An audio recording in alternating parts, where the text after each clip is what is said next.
Redmi Note 7తో కాంపిటీషన్ని accept చేశామని చెప్పిన Realme 3ని అయితే ఈరోజు లాంచ్ చేసింది. సో ఈ రియల్మీ 3లో 2 వేరియంట్స్ అయితే తీసుకొచ్చింది. 332GB వేరియంట్, దీని యొక్క ప్రైస్ 9,000. 464GB వేరియంట్, దీని యొక్క ప్రైస్ని అయితే 11,000గా సెట్ చేసింది. సో ఈ వీడియోలో రియల్మీ 3 రెడ్మీ నోట్ 7తో కంపేర్ చేస్తే ఏ విషయాల్లో బెటర్గా ఉంది, రెడ్మీ నోట్ 7 రియల్మీ 3 కంటే ఏ విషయాల్లో బెటర్గా ఉంది, ఓవరాల్గా ఈ రెండిట్లో ఏది బెస్ట్ బడ్జెట్ కిల్లర్ ఫోన్ అనే దాని గురించి డిస్కస్ చేద్దాం. అండ్ ఆలస్యం చేయకుండా వీడియో స్టార్ట్ చేసేద్దాం. అండ్ వీడియో స్టార్ట్ చేసే ముందు మీరు మన ఛానల్ మొదటిసారి చూస్తున్నట్లయితే ఈ వీడియో కింద ఉన్న సబ్స్క్రైబ్ బటన్ క్లిక్ చేసి పక్కనే ఉన్న బెల్ ఐకాన్ని యాక్టివేట్ చేసుకోండి. సో ఫస్ట్ మనం వీటి యొక్క ప్రైస్ డిఫరెన్స్ అయితే చూద్దాం. మనకి రియల్మీ 3 9,000కు ఉంది, 332, 464 11,000, అక్కడ 10 and 12,000. సో ఒక 1000 ప్రైస్ డిఫరెన్స్ ఉంది. సో హెచ్డిఎఫ్సి కార్డ్తో ఒక 500 డిస్కౌంట్ అయితే వాళ్ళు ఇచ్చారు. సో హెచ్డిఎఫ్సి కార్డ్స్ అందరి దగ్గర ఉండవు కాబట్టి దాన్ని పక్కన పెట్టి 1000 డిఫరెన్స్ అయితే ఉంది. సో ముందుగా డిజైన్ అండ్ బిల్డ్ క్వాలిటీ గురించి మాట్లాడుకుంటే రియల్మీ 3లో మనకి బ్యాక్ సైడ్ గ్లాస్ లాంటి పాలికార్బనేట్ లభిస్తుంది. సో రెడ్మీ నోట్ 7లో మనకి బ్యాక్ సైడ్ గ్లాస్ బాడీ లభిస్తుంది. గొరిల్లా గ్లాస్ 5తో వస్తుంది బ్యాక్ కూడా మనకి. సో చూడ్డానికి రెండు కూడా బాగానే ఉంటాయి. కాకపోతే రెడ్మీ నోట్ 7 రియల్మీ 3తో కంపేర్ చేస్తే కొంచెం బెటర్గా ఉంటుంది. అండ్ నెక్స్ట్ డిస్ప్లే గురించి మాట్లాడుకుంటే మనకి ఇందులో 6.2 ఇంచ్ హెచ్డి ప్లస్ డిస్ప్లే ఇచ్చారు.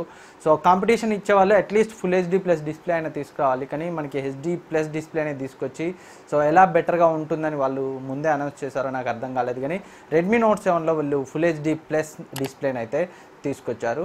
సో రియల్మీ 1లో మనకి ఫుల్ హెచ్డి ప్లస్ డిస్ప్లే ఉంది, తర్వాత రియల్మీ 2లో కూడా మనకి హెచ్డి ప్లస్ డిస్ప్లేని ఇచ్చారు. దాన్ని కంటిన్యూ అయితే చేస్తున్నారు. సో ఇక్కడ ఫుల్ హెచ్డి ప్లస్ డిస్ప్లేని ఇస్తే రెండు అయితే మనకి మంచి కాంపిటీటర్స్ అయ్యేవి, కానీ మనకి 6.2 ఇంచ్ హెచ్డి ప్లస్ డిస్ప్లే వస్తుంది రియల్మీ 2లో, అక్కడ 6.3 inch full HD plus display వస్తుంది. రెండిట్లో నాచ్ ఉంటుంది, అక్కడ డ్యూ డ్రాప్ నాచ్, వీళ్ళు ఇక్కడ డాట్ నాచ్ అంటారు. సో కొంచెం ఇది రౌండ్గా ఉంటుంది, ఇది వాటర్ డ్రాప్లా ఉంటుంది, అంతే డిఫరెన్స్. సో రెండింటి యొక్క స్క్రీన్ టు బాడీ రేషియో అయితే ఆల్మోస్ట్ ఈక్వల్గానే ఉంటుంది, పెద్ద డిఫరెన్స్ అయితే లేదు. ఓవరాల్గా డిస్ప్లే విషయంలో ఫుల్ హెచ్డి ప్లస్ డిస్ప్లే కాబట్టి Redmi note 7 better. And next processor గురించి మాట్లాడుకుంటే ఇందులో మనకి మీడియాటెక్ P70 ప్రాసెసర్ ఇచ్చారు. సో నోట్ 7లో స్నాప్డ్రాగన్ 660 ప్రాసెసర్ ఇచ్చారు. సో చాలామంది P70 ప్రాసెసర్ నోట్ 7లోని 660 కంటే బెటర్, స్నాప్డ్రాగన్ 660 కంటే P70 ప్రాసెసర్ బెటర్ అని చెప్తున్నారు. సో ఎక్కువ మంది కంపేర్ చేసేది P70తో అండర్ క్లాక్డ్ స్నాప్డ్రాగన్ 660ని కంపేర్ చేస్తారు. అంటే అది 1.95 గిగా ఇచ్చే క్లాక్ చేయబడి ఉంటుంది, కానీ నోట్ 7లో మనకి 2.2 గిగా ఇచ్చే క్లాక్ చేయబడిన స్నాప్డ్రాగన్ 660 ప్రాసెసర్ని అయితే ఇచ్చారు. సో పర్ఫార్మెన్స్ విషయంలో రెండింటి మధ్య డిఫరెన్స్ ఏమి ఉండదు, రెండు కూడా చాలా పవర్ఫుల్ ప్రాసెసర్స్. అండ్ గేమింగ్ విషయంలో ఇందులో ఉన్న మ్యాలీ జీపీయూ కంటే అందులో ఉన్న అడ్రినో జీపీయూ, నోట్ 7లో ఉన్న అడ్రినో జీపీయూ బెటర్గా పర్ఫామ్ చేస్తుంది. సో నెక్స్ట్ కెమెరా విషయానికి వస్తే మనకి ఇందులో బ్యాక్ సైడ్ 13+2 మెగాపిక్సెల్ కెమెరా ఇచ్చారు రియల్మీ 3లో, ఫ్రంట్ 13 మెగాపిక్సెల్ కెమెరా ఇచ్చారు. అండ్ రెడ్మీ నోట్ 7లో back side 12+2 megapixel camera, front 13 megapixel camera ఇచ్చారు. సో రెండింటిని అయితే మనం టెస్ట్ చేయకుండా చెప్పలేం, కాకపోతే ఇప్పుడు మనకి ప్రజెంట్ అయితే రియల్మీ 3లో మనకి ఎలక్ట్రానిక్ ఇమేజ్ స్టెబిలైజేషన్ అయితే లేదు. సో రెడ్మీ నోట్ 7లో 1080pలో ఎలక్ట్రానిక్ ఇమేజ్ స్టెబిలైజేషన్ అయితే ఉంది. సో ఆ లెక్కన మనకి వీడియో రికార్డింగ్ డిపార్ట్మెంట్లో అయితే రెడ్మీ నోట్ 7 బెటర్గా ఉందని చెప్పొచ్చు. అండ్ మరో విషయం, వీళ్ళు రియల్మీ 3 లాంచ్ ఈవెంట్లో కెమెరా టు ఏపీఐని ఎనేబుల్ చేశామని సో అదొక ఫీచర్గా చెప్తున్నారు, కానీ కెమెరా టు ఏపీఐని ఎనేబుల్ చేయడం వల్ల P70 ప్రాసెసర్లో పెద్ద పనేం లేదు. సో జీక్యామ్ మాడ్ అయితే మీడియాటెక్ ప్రాసెసర్లో ప్రజెంట్ అయితే వర్క్ చేయట్లేదు. సో దాన్ని వాళ్ళు ఎలా జస్టిస్ చేస్తారో అర్థం కాలేదు, కానీ సో దానివల్ల యూజ్ ఏం లేదు. అండ్ రెడ్మీ నోట్ 7లో మనకి కెమెరా టు ఏపీఐ ఎనేబుల్ అయిందా లేదా అనేది ఇప్పటి వరకు అయితే తెలియదు. సో మన ఛానల్కి ఫోన్ అయితే నేను పర్చేజ్ చేస్తాను, ఫస్ట్ సేల్లో వచ్చిన తర్వాత అయితే కన్ఫర్మ్ చేస్తాను. అండ్ రియల్మీ 3ని కూడా నేను పర్చేజ్ అయితే చేస్తాను. సో రెండింటి unboxing, camera comparison, full review అన్నీ కూడా మన ఛానల్లో వస్తాయి. సో కెమెరా డిపార్ట్మెంట్లో ఆన్ పేపర్ మనకి వీడియో రికార్డింగ్లో ఎలక్ట్రానిక్ ఇమేజ్ స్టెబిలైజేషన్ ఉన్న రెడ్మీ నోట్ 7 బెటర్. అలాగే కెమెరా టు ఏపీఐ ఎనేబుల్ అయినా యూజ్ చేయగలిగే స్నాప్డ్రాగన్ 660 ప్రాసెసర్ ఉంది కాబట్టి సో కెమెరా డిపార్ట్మెంట్లో రెడ్మీ నోట్ 7 బెటర్ అని అయితే మనం చెప్పొచ్చు. సో ఫోటో శాంపిల్స్ అయితే మనం సైడ్ బై సైడ్ కంపేర్ చేసే చెప్దాం, దాని గురించి ఇప్పుడు ఏం మాట్లాడను. అండ్ నెక్స్ట్ బ్యాటరీ విషయానికి వస్తే మనకి రియల్మీ 3లో 4230 mAh బ్యాటరీ ఇచ్చారు, రెడ్మీ నోట్ 7లో 4000 mAh బ్యాటరీ ఇచ్చారు. సో రియల్మీ 3లో ఎలాంటి ఫాస్ట్ ఛార్జింగ్ సపోర్ట్ లేదు, మనకి రెడ్మీ నోట్ 7లో క్విక్ ఛార్జ్ 4.0 సపోర్ట్ ఉంది. సో మీరు కావాలనుకుంటే అవైలబుల్ ఉన్న క్విక్ ఛార్జ్ 3.0 ఛార్జర్ని అయితే పర్చేజ్ చేయొచ్చు ఒక 500 ప్రైస్ రేంజ్లో, కానీ రియల్మీ 3లో మనకి సపోర్ట్ అయితే లేదు.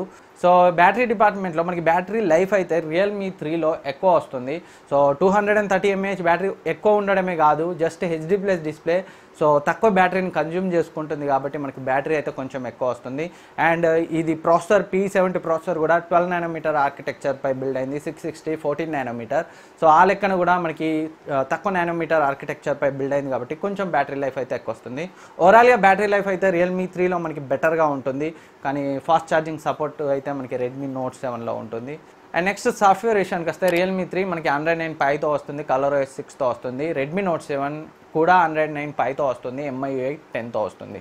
సో అడిషనల్ ఫీచర్స్ గురించి మాట్లాడుకుంటే మనకి రియల్మీ 3లో డెడికేటెడ్ మెమరీ కార్డ్ స్లాట్ ఉంటుంది, అంటే 2 సిమ్ములు మెమరీ కార్డ్ 3 ఒకేసారి వాడచ్చు. కానీ రెడ్మీ నోట్ 7లో హైబ్రిడ్ సిమ్ స్లాట్ ఉంటుంది, 2 సిమ్ములు యూజ్ చేస్తే మెమరీ కార్డ్ వాడరాదు, మెమరీ కార్డ్ వాడితే ఒకటే సిమ్ని వాడగలం. సో ఈ విషయంలో మనకి రియల్మీ 3 కొంచెం బెటర్ అనొచ్చు. కానీ రెడ్మీ నోట్ 7లో మనకి IR బ్లాస్టర్ ఉంటుంది, సో అది రియల్మీ 3లో కనిపించదు.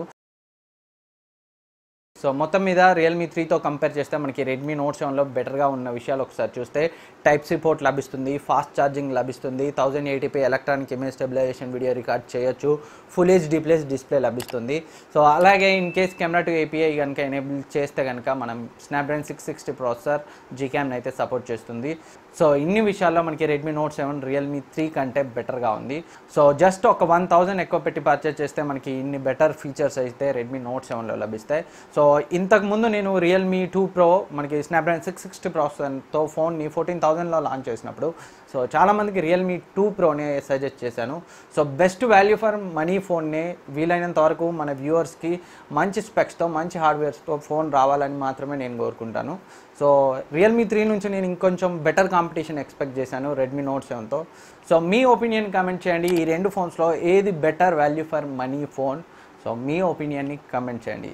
సో ఫ్రెండ్స్, ఈ వీడియో మీకు యూజ్ అవుతుంది అనుకుంటున్నాను. ఈ వీడియో మీకు నచ్చితే లైక్ చేయండి, సబ్స్క్రైబ్ చేయండి, మీ ఫ్రెండ్స్కి షేర్ చేయండి. Thank you for watching. Next వీడియోలో మళ్ళీ కలుద్దాం.